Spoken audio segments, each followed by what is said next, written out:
هذه التعديلات الأخيرة على قانون كرة القدم يظهر لنا مخرج المباراة الأستاذ ناصر سقيه.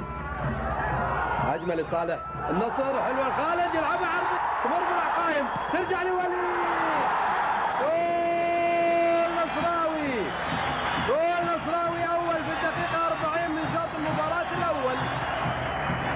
هدف للنصر في الدقيقة 40 من وليد طرير بعد كرة جميلة من خالد سميح اصطدمت في القائم ورجعت وليد طرير اللي سددها على يسار حارس المرمى كهدف أول لصالح النصر السعودي، وأصبح النصر قريبا جدا من التأهل للمرحلة الثانية، فيما أصبحت مهمة كاظم الكويتي الشقيق صعبة جدا للتأهل لهذه المرحلة.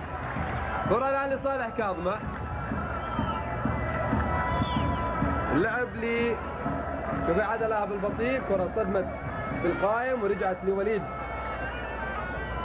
الطرير ولعبت في الزاوية اليسرى لمرمى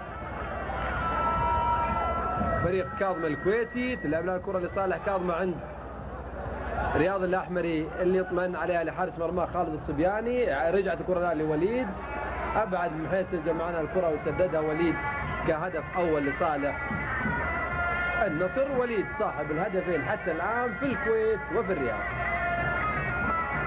عادة مرة أخرى من مخرج المباراة الأستاذ ناصر سقيه.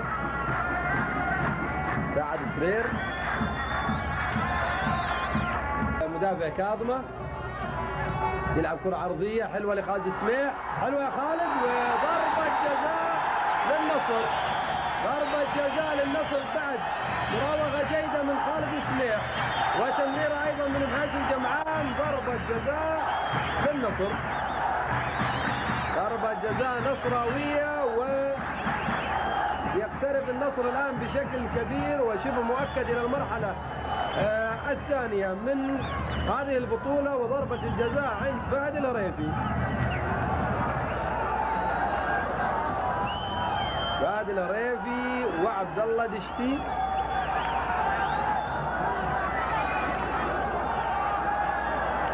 فهد الهريفي وعبد الله دشتي، وفهد يلعب كرة جميلة فهد في الزاوية اليسرى لحارس مرمى كاظمة عبد الله دشتي، وبذلك إذا انتهت المباراة على هذه النتيجة أصبح مجموع أهداف النصر الآن 4 أهداف، وأصبحت مهمة كاظمة الكويتي الشقيق صعبة جدا في التأهل. قاد فريق الرمثة بعد 10 أيام من الآن في مباراة الذهاب، وبعد 17 يوم في مباراة الإياب، والجمهور النصراوي سعيد طبعا بنتيجة المباراة. ونتمنى لممثل الكرة السعودية فريق نادي النصر السعودي كل توفيق إن شاء الله في اللقاءات القادمة ولجميع الفرق السعودية إن شاء الله.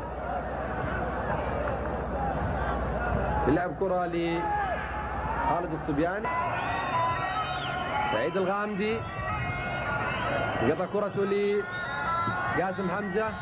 وفي هذه اللحظة يا اخوتنا المشاهدين الكرام يطلق حكم المباراة الدولي الأستاذ علي بوتسيم صافرته معلنا عن نهايتها بفوز النصر السعودي بهدفين مقابل هدف لشقيقه كاظم الكويتي. ألف مبروك للنصر، حظا أوفرا وباسما لفريق كاظم الكويتي الشقيق. ولكم إخوتنا المشاهدين الكرام أطيب تحية من زملائي الذين نقلوا لحضراتكم هذا اللقاء، ومن مخرج المباراة الأستاذ محمد الشقاوي، ومن محدثكم ناصر سعد الأحمد. لكم